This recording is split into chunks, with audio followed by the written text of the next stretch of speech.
Hi! In front of me is Nokia 230 and today I would like to show you how you can rename it. First of all, you need to open menu and go into Devices Settings.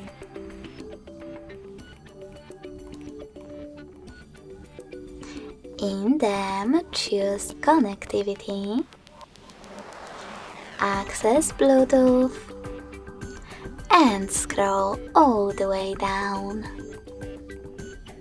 Then pick phone name and type in wherever you wish to.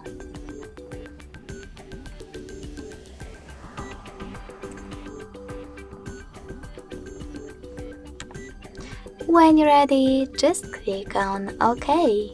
So when I do that, as you can see, name of my Nokia has changed. Thanks so much for watching. If you enjoyed this video, smash that like button, comment and subscribe. Bye!